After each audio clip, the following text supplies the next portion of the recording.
እንደ ሽንኩርት ነው የምከትፈው። ምን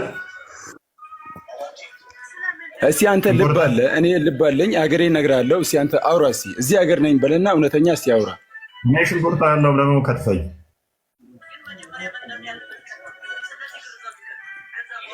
ሙስሊም ይገላል ምናምን ትላለህ እንዴ?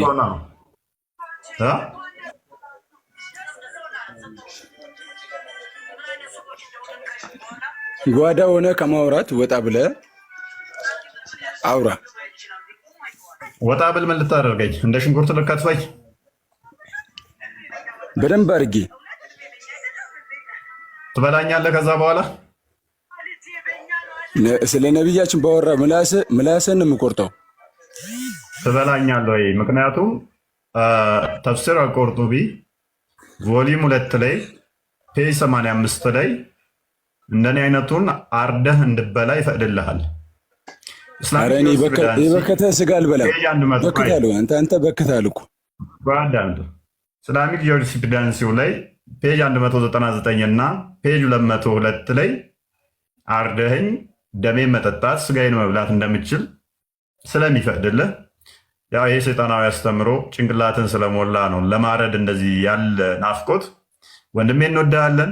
ከእንደዚህ አይነት ገዳይ መንፈስ እንድትወጣ ጸሎት እናደርግልሃለን። ወደህ አይደለም አንተ አገኝህ ባርድህ ደስ ይለኛል እንድትል ያደረገ ወንድሜ ሰይዶ ውቤ ወደህ አይደለም፣ የምሬን ነው የምልህ። አንተ ላይ ያለ እርኩስ መንፈስ ነው። እኛ ግን ብንሞትም አስቀድሞ ክርስቶስ ነግሮናል። ዮሐንስ ወንጌል ምዕራፍ 16 ላይ እነሆ ከምኩራብ ያወጧችኋል፣ ከዚህም በላይ ደግሞ ከዚህም በላይ ደግሞ የሚገሏችሁ ሁሉ ጊዜ ይመጣል። ይህን የሚያደርጉት እኔንና አብን ስላላወቁ ነው ይላል። ይህን የምታደርጉት እናንተ ለምንድን ነው ግን? እግዚአብሔርን ያገለገላችሁ መስሏችሁ ነው። ምክንያቱም ሱረቱ መኢዳ 33 ላይ አላህና መሐመድን የሚናገሩትን እጅና እግሮቻቸውን እያፈራረቃችሁ ቁረጧቸው፣ እንዲሁም ግደሏቸው ስለሚል ማለት ነው። እረዷቸው ስለሚል ማለት ነው። ወንድሜ ወደ አይደለም፣ የምሬን ነው። ይሄ ነፍሰ ገዳይነት መንፈስ የተጠናወተ ወደ አይደለም። ዮሐንስ ወንጌል ምዕራፍ 8:44 ላይ ቁጥር 44 ለማለት ነው እናንተ ከአባታችሁ ናችሁ ይላል። እናንተን ማለት ነው ከዳቢሎስ እናንተ ከአባታችሁ ከዳቢሎስ ናችሁ፣ እርሱ ሐሰተኛ የሐሰት አባት ነው ይላል።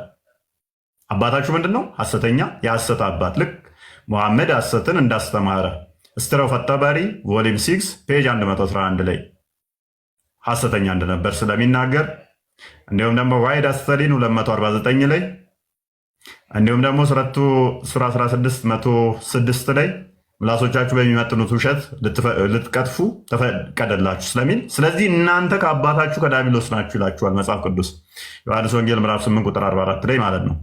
የአባታችሁን ምኞት ልታደርጉ ትወዳላችሁ ይላል። የአባታችሁ ምኞት ምንድን ነው?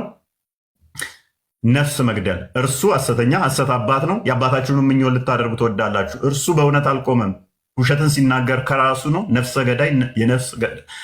ገዳይ ነው ይለዋል። ሰው እናንተም የአባታችሁ ፈለግ ስለምትከተሉ ነፍሰ ገዳይ ናችሁ። ሱናን አናሳኢ 40:73 ላይ፣ ሱናን አናሳኢ 40:63 ላይ፣ ሱናን አናሳኢ 40:59 ላይ፣ የሴቶች ምዕራፍ 89 ላይ አራጅ ናችሁ። ይሄ መንፈስ ስለተጠናወታችሁ ማለት ነው። እርምጃ የምትንጫጩ ሰዎች አላችሁ። እኛ በመጀመሪያ ሃይማኖታችሁን አልነካንም።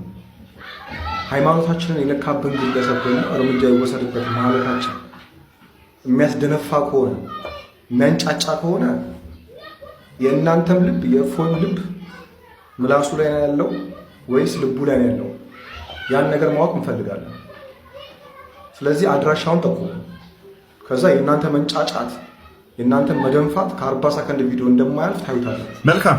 ከዚህ ኡስታዝ እንደሰማችሁት እንግዲህ የእስልምና አስተምሮ ምን አይነት እንደሆነ ከግድያ ውጭ ምንም ማያውቅ ሃይማኖት እንደሆነ ከዚህ ኡስታዝ መረዳት ትችላላችሁ ማለት ነው።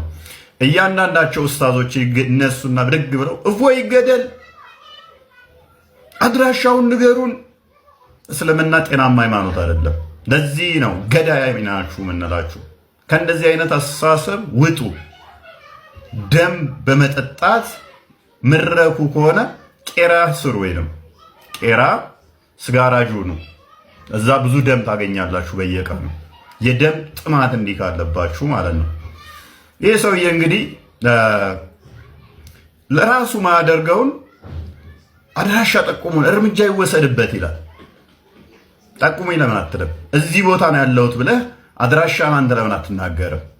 እንዳንተ አይነቱን በህግ መጠየቅ ነው የሚከብደኝ አይደለም።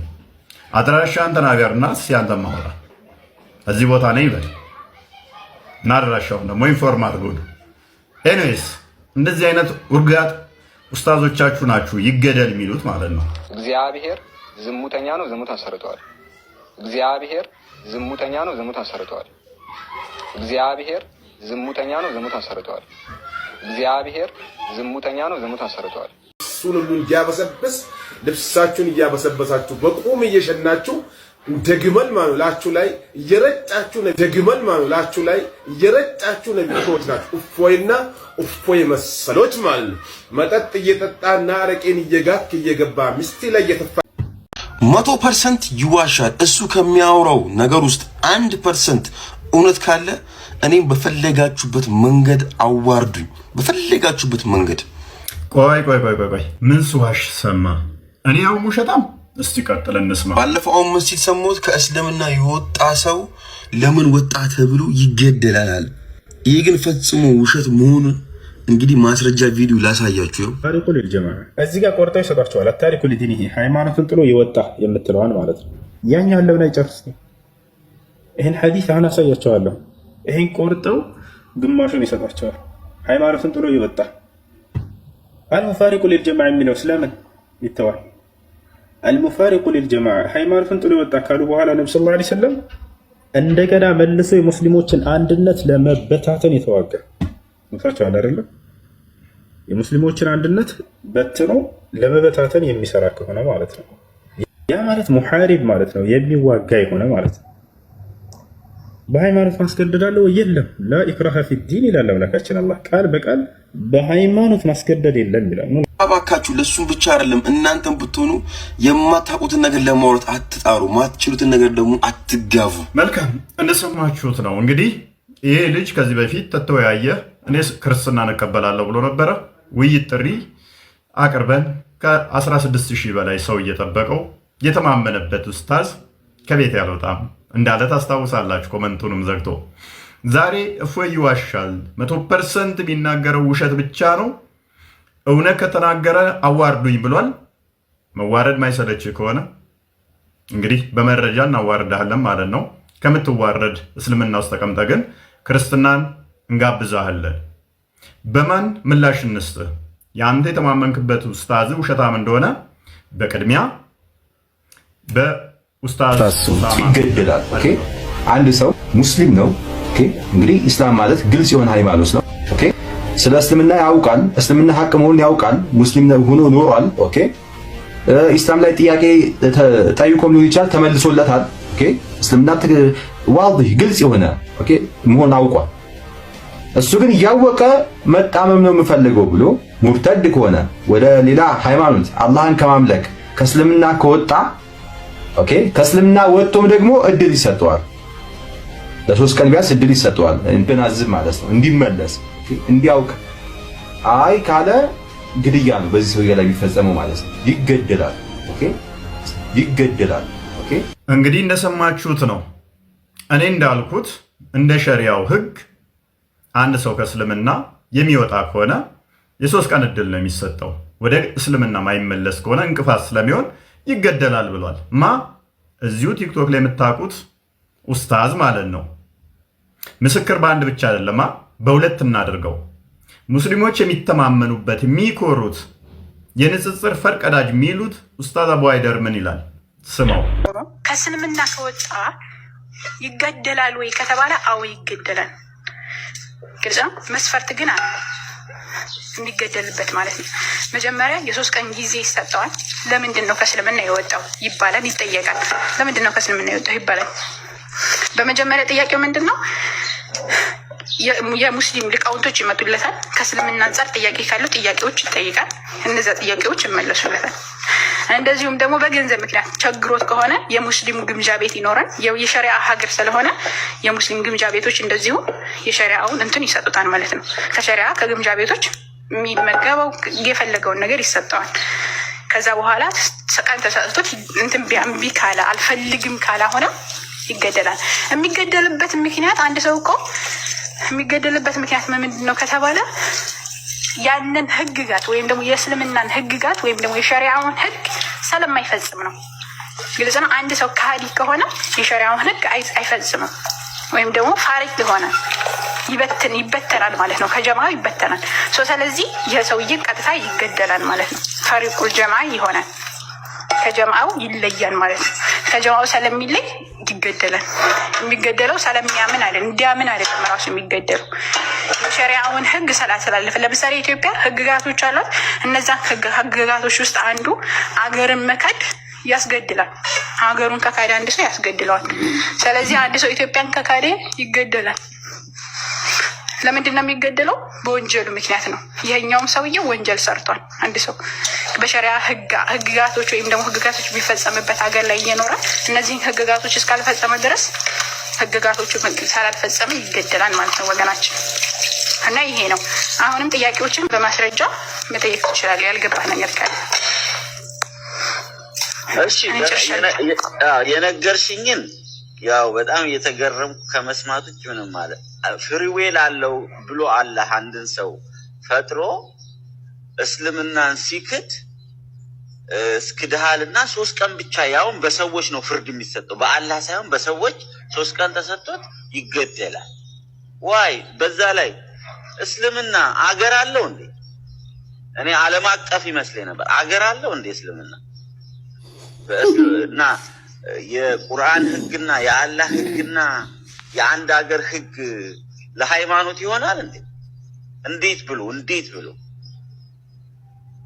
እና ሸሪዓውን ስላላከበረ ይገደላል። አሁን በኢትዮጵያ መገደል ቀርቷል። እንኳን ኢትዮጵያን የካደ ምናምን ይወጣ እና እንዴት ነው እስልምናን ስለለቀቀ ሃይማኖቱ አላመንኩበትም ለኔ ላይፍ ትክክል አይደለም ብሎ ሲለቅ ዋይ ለምን ይገደላል?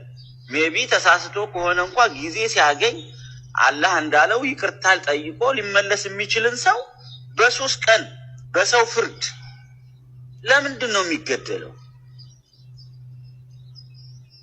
ይሄ ምን ማለት ነው? እንዴት ነው ከአንድ ሩህሩህ አዛኝ ከምትሉት ቃል በዚህ ሌብል የሚወርደው? ለዛ እኮ ነው ዛሬ ላይ ሙስሊሞች መግደል ቀላል ይሆነላቸው።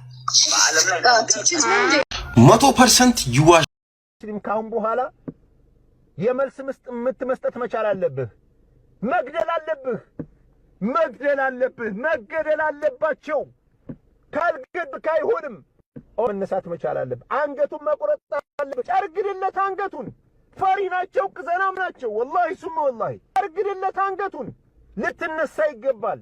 ቤተክርስቲያኑን ታቦቱን ልታጋይለት ይገባል። የታባቱ ክርስትና ምንም ይሁን የክርስትናን ሃይማኖት የሚያሸማቅቅ ነገር ከተነገረ አላሁ አክበር እንላለን ማለት ነው። ባገኘን አጋጣሚ ትምህርት ቤት ውስጥ የትም እያሸማቀቅናቸው ካፊር ነው እያልነው እያገለልናቸው ሰዎችም እንዲጠላቸው እያደረግናቸው ኖርን። ሼኪ እኛ ቤት ተቀጠረ ቁርአን ሊያስቀራ ለእኛ እንኳን ሳያማክር ስማችንን በሙሉ ቀየረው። የኔን ጀማል አደረገው። ሰው ሁሉ አለባበስ ተቀየረ። ቁርአን መቅራት ግዴታችን ነበር። ቁል አላሁ አሐድ አላሁ ሰመድ ለም የሊድ ወለም የወለድ ወለም የኩን ለሁ ኩፉወን አሐድ።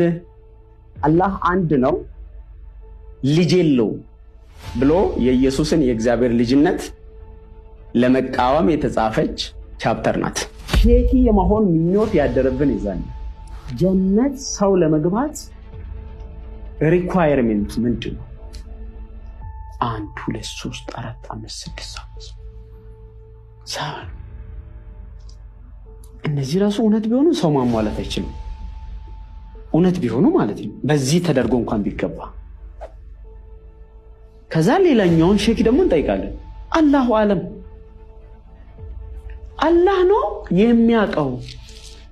ምን የምናውቀው ነገር የለም። ነብዩ ራሱ የመጨረሻ ዝቃጭ የሚባለው የሞተን ሬሳ ሰውን መብላት ነው። ይሄ ደግሞ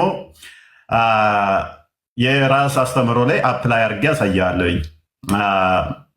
ተፍሲር አልቁርጡቢ ቮሊም 2 ፔጅ 85 ላይ ወይም ደግሞ ጁሪስፕሩደንስ ኦፍ ኢስላሚክ ላይ ፔጅ 202 እና ፔጅ 199 ላይ አርደህ ብላ የሚል ሃይማኖት ቢኖር እስልምና ነው።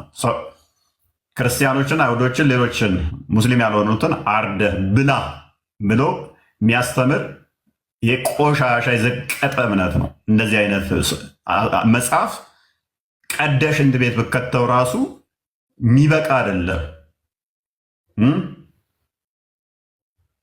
የሞራል መውደቅ ብቻ ሳይሆን እኔ እንጃ በምን ቃል ሊገለጥ ይችላል? እንደዚህ አይነት የዘቀጠ አስተምህሮት ውስጥ ተወሽቀን እፎይን ቻሌንጅ ለማድረግ ወይም ለማበሳጨት አሁን ላይ በጣም አሁን ላይ ተረጋግተናል። ማንኛውም ሰው መጥቶን ሊያናደኝ አይችልም። እንዴ በደንብ አድርገን ጠጥተነዋል እኮ ተለማምድ ነው።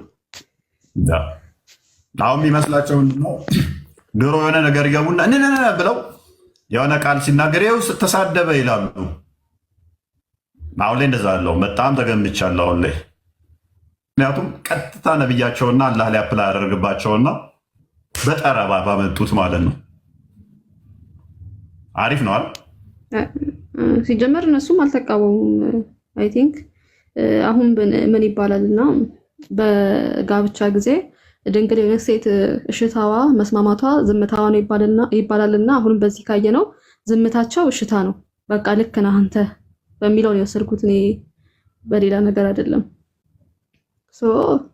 አያስፈልግም በዚህ ነገር ላይ ማውራት። ትክክል በሆንከው ነገር ላይ ምን እንሞግታለን ብለው የተውት ይመስለኛል። የመጨረሻ ዝቃጭ የሚባለው የሞተን ሬሳ ሰውን መብላት ነው። ይሄ ደግሞ የራስ አስተምሮ ላይ አፕላይ አድርጌ ያሳያለኝ።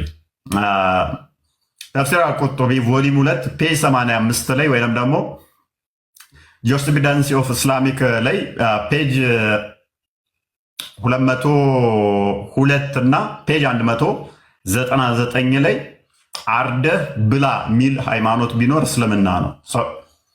ክርስቲያኖችን፣ አይሁዶችን፣ ሌሎችን ሙስሊም ያልሆኑትን አርደህ ብላ ብሎ የሚያስተምር የቆሻሻ የዘቀጠ እምነት ነው። እንደዚህ አይነት መጽሐፍ ቀደሽ እንድ ቤት ብከተው ራሱ የሚበቃ አይደለም። የሞራል መውደቅ ብቻ ሳይሆን እኔ እንጃ በምን ቃል ሊገለጥ ይችላል?